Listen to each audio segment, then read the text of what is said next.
మన ముకుందాలో Christmas and new year offer విఏపై ఫ్లాట్ 10% తగ్గింపు. వివరాలకి సంప్రదించండి. నమస్కారం, మీరు చూస్తున్న సుమన్ టీవీ. నేను మీ కీర్తి. నాతో పాటు ప్రముఖ ఆధ్యాత్మికవేత్త అనంత లక్ష్మి అమ్మగారు ఉన్నారు. నమస్తే అమ్మా. నమస్తే తల్లి. అమ్మ, న్యూ ఇయర్ వచ్చేసింది కదా, వచ్చేసింది. పాత క్యాలెండర్లు ఫర్ ఎగ్జాంపుల్ తీసేయాలి. కానీ పాత క్యాలెండర్ల పైన దేవుడి చిత్రపటాలు ఉంటూ ఉంటాయి, చాలా వస్తువుల పైన ఫర్ దట్ మ్యాటర్. దేవుడు వస్తువులు ఉంటే అవి ఏం చేయాలి అర్థం కావట్లేదమ్మా. ఏం చేయాలంటారు? చాలా సమస్యనమ్మా. క్యాలెండర్ల గురించే కాదు, మనం దీపావళికి కొంటే లక్ష్మీ బాంబో లక్ష్మీ అమ్మవారి ఫోటో ఉంటుంది దాని మీద. ఇప్పుడు రావట్లేవమ్మా, పోట్లాడి పోట్లాడి పోట్లాడి మీ పోటీ వాళ్ళు పోట్లాడాం, అదే అంటున్నా. అలాగే నిన్ననే ఎవరు అడిగారు, బియ్యపు రవ్వ కొనుక్కున్నారట, కవర్ మీద అమ్మవారి లలిత బ్రాండ్ ఏదో సమ్ బ్రాండ్ లలిత అమ్మవారి ఫోటో ఉంది ఆ కవర్ మీద. దాన్ని ఏం చెయ్యాలి? మరి ఏం చెయ్యాలి? నగలు కూడా వచ్చేస్తున్నాయి. మరి నగలు అయితే పర్వాలేదు, అలంకరించుకుంటాము, బంగారమే గనక లోపల పెట్టుకుంటాము. కానీ అన్ని వేళల్లో వేసుకోవడానికి కుదరదు కదమ్మా. అప్పుడు ఏంటి పరిస్థితి? అట్లాంటప్పుడు వేసుకోరు కదా. సాధారణంగా సంప్రదాయం తెలిసినటువంటి వాళ్ళు ఇలాంటి నగలు మామూలుగా నిత్యం వేసుకునేవి కాక మామూలు నగలన్నీ రోజు వేసుకోరు కదమ్మా. పెళ్లిళ్ళకో పేరెంటాలకో వేసుకుంటారు. అట్లాంటప్పుడు వేసుకోకూడని సమయాల్లో పెళ్లిళ్ళకే వెళ్ళేవారు కాదు పూర్వం. అంచేత సమస్య రాలా. ఇప్పుడు వెళ్తున్నారు. మనం కరెక్ట్ ఉన్నా మన చుట్టుపక్కల వాళ్ళు ఎలా ఉంటారు అవి సమస్య ఏం లేదు. చుట్టుపక్కల వాళ్ళతో మనకి సంబంధం ఏం లేదంటారు. నగల వరకే నగలు వేసుకోవటం. అరే వీటన్నిటిని ఏం చెయ్యాలి? అలాగే శుభలేఖలు. మీరు క్యాలెండర్లు ఒకటే చెప్తున్నారు, ఒక్కొక్క శుభలేఖ ఎంతంత ఖరీదు ఉంటుందమ్మా. మామూలు middle class are lower middle class అని చెప్పి పెళ్లి చేయడమే చాలా కష్టపడుతున్నాం అనేటటువంటి వాళ్ళు వేసేటటువంటి శుభలేఖ ఖరీదు 25-30 రూపాయలు ఉంటుంది కనీసం, మినిమంలో మినిమం. అవునమ్మా. దాని మీద అందరి దేవుళ్ళ ఫోటోలు. ఏం చేయాలి ఇవన్నీ? ఏం చేయాలి? పూర్వం అయితే ఒకటో ఇద్దరో ఎక్కడో ఉండేవాళ్ళు, ఇప్పుడు అందరికీ పంచుతున్నారు. వచ్చారో లేదో తర్వాత మాట. వీటన్నిటిని ఏం చేయాలంటే పెద్ద సమస్య. మనం తెరిచి కూడా చూడట్లేదు. ఈ ఇన్విటేషన్స్ ఇస్తే బాగుంటుందేమో అనిపిస్తుందమ్మా. వాట్సాప్ ఇన్విటేషన్లే చాలా అనిపిస్తుంది. ఈ శుభలేఖ ఇచ్చాక కూడా ఈ మధ్య ఏం చేస్తున్నారు, ఈ ఇన్విటేషన్స్ పెడుతున్నారు, జెంటల్ రిమైండర్ అని చెప్పి దానికి ఒక చిన్న అదే వీడియో యాడ్ చేసి చక్కగా వీడియో చేసి పెడుతున్నారు కదా. వీడియో అన్నా పెడుతున్నారు, లేకపోతే జెంటల్ రిమైండర్ అని చెప్పి దానికి ఇంతకు ముందు పర్సనల్ గా ఇన్విటేషన్ ఇచ్చుంటే దానికి స్కాన్ చేసిన ఫోటో ఒకటి పెట్టి ప్లీజ్ రిమైండ్. ఇలా ఇది బానే ఉందని అనిపిస్తోంది. నేను చాలా మందికి చెప్తాను, ఇంట్లో ఉంటారమ్మా శుభలేఖ ఇవ్వడానికి వస్తున్నాం అంటే ఇవ్వడానికి రావద్దండి, మీ సమయం వృధా చేసుకోకండి, స్కాన్ చేసింది పెట్టండి, మీరు పర్సనల్గా వచ్చినట్టు నేను భావిస్తాను, నాకు అనుకూలమైన ఆ రోజు ఊళ్ళో ఉంటే తప్పకుండా వస్తాను అని చెప్తా.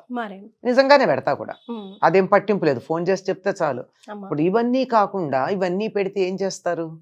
ఎవరింటికన్నా వెళ్ళి చూస్తే ఏం కనపడుతుందమ్మా? చాట కనపడకపోతే పెళ్లి శుభలేఖ మీద చెత్త ఎత్తేటటువంటి సందర్భాలు చాలా చూస్తున్నారా లేదా? అవునమ్మా, నిజమే కదా. అలాంటివన్నీ కనపడుతున్నాయి. వీటన్నిటి నుంచి ఏం చేయాలని చాలా మందికి సందేహం.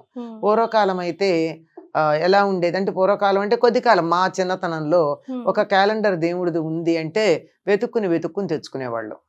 దాని మీద పంచాంగం ఉండదు, ఊరికే తేదీలు ఉంటాయి అంతే, పంచాంగం వ్యవహారం ఏమి ఉండదు. దాని తర్వాత ఫోటో కట్టించుకునేవారు. మీరు గనక చూసినట్టయితే పూర్వం ఎస్ మార్క్ బీడీలు, 30 మార్కు బీడీలు, అది చిన్న మూల ఎక్కడో ఉన్న దేవుడి ఫోటోలు మీకు కనపడతాయి పాతకాలంవి. అంటే వాళ్ళు అలా వేసేవాళ్ళు, వీళ్ళు కట్టించుకునేవాళ్ళు. ఇప్పుడు అట్లా కాదు కదా. ప్రచారం కోసం ప్రతి వాళ్ళు ఫోటోలు క్యాలెండర్లు వేస్తున్నారు. అలాగే శుభలేఖలు, అలాగే అనేకమైనటువంటి వస్తువుల తాలూకు అన్ని వీటన్నింటివి మీద ఉంటున్నాయి. వీటిని ఏం చేయాలన్నది ఎప్పటికైనా సమస్యగానే ఉంది. ముందు ఉన్న వాటిని చూస్తూ ఏం చేయాలో తర్వాత చెప్పుకుందాం. ఉన్న వాటిని ఏం చేయాలంటే వీటన్నింటినీ తీసుకుని చక్కగా ఒక మంచి రోజు ఒక ఫుల్ బకెట్లో నీళ్లు పెట్టి ఆ నీళ్లలో నానబెట్టండి. దాని మీద ఉన్నటువంటి బొమ్మలన్నీ కరిగిపోతాయి కదా. కానీ ఇప్పుడు ప్లాస్టిక్ వస్తున్నాయి కదమ్మా, అవి కరగవేమో. పేపర్ అయితే ఓకే, పేపర్వే నేను చెప్పేది. క్యాలెండర్లు అలాగే ఉంటాయి కదా, ఎంత లేదన్నా 1-2 రోజులకి నానతాయి. నానిన తర్వాత దాని మీద మీకు ఎటువంటి బొమ్మ ఉండదు. అటువంటి ఆ కాగితాలని తీసి, కాగితం ఎప్పుడు కూడా ఎప్పుడైతే నీళ్లలో ఉండి రంగు అంతా పోయిందో ఆ కాగితాన్ని కుండీలో పడేస్తే మట్టిగా మారుతుంది కాస్త 6 నెలలకి. శుభ్రంగా అది పడేయచ్చు. మనకి లేవనుకో, మొక్కలు పెట్టుకునే కుండీలు లేవనుకో, చెత్తలో కూడా పారేసేయచ్చు. ఈ నీళ్లు మాత్రం ఎవరు తొక్కని చోట పారబోయాలి. మొక్కలకు వేసేస్తే సరిపోతాం కదమ్మా, మొక్కలకు వద్దు. ఎందుకు అంటే అవన్నీ రసాయనాలు కదా, ఆ రంగు రసాయనాలకు మొక్కలు పాడైపోతాయి. అందులో మొక్కలు ఎప్పుడన్నా మనం చెత్త కూడా పడేసే ప్రమాదం ఉంది, పనికిరాని నీళ్ళు అవి. అంచేత ఎవరు తొక్కని చోట పోయాలి. అదొక పద్ధతి. ఎన్నని చేస్తామా, సంవత్సరం అంతా ఇలాంటి పనులే చేసుకుంటూ పోతామా? అంచేత అందరికీ ఒక రిక్వెస్ట్ ఏమిటంటే, నేను చాలా మందికి చెప్తాను, శుభలేఖల మీద దేవుళ్ళ ఫోటోలు వెయ్యకండి, మీ గుండెల్లో పెట్టుకోండి. స్వస్తి, ఓం మార్క్ అట్లా వేసుకోవచ్చమ్మా. అవైనా కానీ అంత ఖరీదు ఎందుకమ్మా శుభలేఖ? దాని బదులు వచ్చిన వాళ్ళకి జాకెట్ ముక్క పెట్టండి, 2 పళ్ళు ఇవ్వండి ఆ డబ్బు పెట్టి. మీరు ఇచ్చిన కార్డును చూసి వస్తారా, మీ మీద ప్రేమతో వస్తారా? కరెక్ట్. 25-30 రూపాయలు ఒక్క కార్డు, ఒక ఇన్విటేషన్కి పెట్టే బదులు మీరు 25-30 మినిమం చెప్తున్నాను నేను. కొన్ని ఇన్విటేషన్స్ అయితే 150, 200, 300 రూపాయల ఇన్విటేషన్స్ కూడా నా దగ్గర ఉన్నాయి, ఇచ్చినటువంటి వాళ్ళవి. కనీసం మనం ఓపెన్ చేసి కూడా చూడమమ్మా. టైం, డేట్, వెన్యూ తెలిస్తే సరిపోతుంది. అది ఎలాగో మళ్ళీ లొకేషన్ పెట్టండి అని అడుగుతాము. ఇవన్నీ సరిపోతాయి. ఇప్పుడు మేము అంటే పుస్తకాలు చదివే అలవాటు ఉన్న వాళ్ళం ఏం చేస్తామంటే, మేము చక్కగా కత్తెర తీసుకుని పెళ్ళి అయిపోయిన తర్వాత దాన్ని దేవుడి ఫోటోల వరకు కట్ చేసి బుక్ మార్క్స్ గా పెట్టుకుంటాం. అంతవరకు, మొత్తం అంతా కాదు. ఎంత ఏదో వెంకటేశ్వర స్వామి ఫోటో పెడతాడు, అది కూడా వెంకటేశ్వర స్వామి ఫోటో మామూలుగా పెట్టరు కదా, గోల్డెన్ కలర్ పెడుతూ ఉంటారు, కొంచెం ఉబ్బెత్తుగా కూడా ఉంటాయి. బాగానే ఉంటుంది బుక్ మార్క్ గా. మన రామాయణం చదువుకుంటేనో మరొకటి చదువుతేనో బుక్ మార్క్ గా. ఇవన్నీ ఇలా కట్టలో ఒక చిన్న అట్టపెట్టెలో పెట్టేసి, ఇలాంటివన్నీ పుస్తకం చదువుతున్నప్పుడల్లా ఒక్కొక్క పుస్తకంలో ఒక్కొక్క బుక్ మార్క్ గా వాడతాం. కానీ ఎన్నని వాడతాం, అది కూడా ఎన్నని వాడతాం. అందుకని పిల్లలకి ఇచ్చి వాళ్ళతో కూడా చేయించి, ఇది జాగ్రత్త, ఎప్పుడు చింపకండి, దీన్ని పుస్తకాన్ని ఇలా ఎంగిల్ చేతులతో తీయకండి, దీన్ని ఇలా ముట్టుకోకండి, గుర్తుపెట్టుకోవడానికి ఇది ఉంటాయి. పుస్తకాన్ని ఎప్పుడు కూడా మడవడం, దాంట్లో అండర్లైన్ చేయడం, నోట్సులు రాయడం, ఇవన్నీ ఎందుకో నాకు అగౌరవపరిచినట్టు అనిపిస్తుంది. ఇప్పుడు మార్క్ చేసుకోవాలంటే తప్పు ఉందంటే కరెక్ట్ చేసుకోవచ్చు. లేదా చాలా క్లిష్టమైన పదం నేను మర్చిపోతానేమో అని అనుమానం ఉంటే దాన్ని పక్కన సన్నగా మార్జిన్లో పెన్సిల్తో రాసుకోవచ్చు. కానీ అండర్లైన్ చేసి, కొట్టేసి, ఇది చేసి పేజీలు మడిచిపెట్టి ఏమిటో పుస్తకాన్ని సరస్వతీదేవిని అవమానపరిచినట్టు అనిపిస్తుంది నా ప్రాణానికి. నేను చేయనా పని నీట్ గానే పెట్టుకుంటాం. ఇప్పుడు ప్లాస్టిక్ వి కూడా అతక పెడతారు కదమ్మా, అవన్నీ నీళ్ళలో నిమజ్జనం చేస్తే దాచిపెట్టి, ఎక్కడ ప్లాస్టిక్ ఉబ్బుగా ప్లాస్టిక్ బిల్లల్లాగా లాకెట్స్ లాగా చేసి ఇప్పుడు పెళ్లి పత్రికలకి స్టిక్ చేస్తూ ఉంటారు. మరి వాటి సంగతి అంటున్నా. అవి నీళ్లలో నానవుగా, నీళ్లలో వేసినా ఇదే ఉంటాయి. నేను ఒకళ్ళ ఇంట్లో చూసాను, చిన్నవి వినాయకుడివి ఇంత ఉబ్బెత్తుగా బిళ్ళల్లాగా ఉన్నాయి, అవి నీళ్లలో నానవు. వాళ్ళు అలాంటి బిళ్ళలన్నీ తీసి ఏం చేశారంటే ఇలా వరుసగా ఒక దారానికి గుచ్చి గుమ్మానికి ఇలా వేలాడదీశారు, కట్ చేసి. అంటే ఉంటే అలా చెయ్యొచ్చు, కానీ అంత శ్రద్ధ, అంత ఓపిక, అంత తీరిక. ఇప్పుడు ఉద్యోగాలు చేస్తే మీలాంటి అమ్మాయిలకు కానీ, నాలాగా వీధుల పట్టుకు తిరిగేటటువంటి అలాంటి దానికి కానీ ఒకప్పుడు ఉండేదేమో, కానీ తిరిగి ఇప్పుడు ఉండదు కదా. దాన్ని అలా పడేయాలంటే ప్రాణం సూరమంటుంది. ఆ పేపర్ల దగ్గర చూస్తే ఇంతంత కట్టలు ఇన్విటేషన్స్ ఉంటాయి. దయచేసి నేను అందరికీ రిక్వెస్ట్ చేసేది ఏంటంటే, చూసేవాళ్ళు ఎవరైనా ఉంటే వీలైనంత వరకు మీ బ్రాండ్స్ దేవుళ్ళ ఫోటోలు వేయకండి. మీ దేవుళ్ళ ఫోటోలు మీ గుండెల్లో పెట్టుకోండి.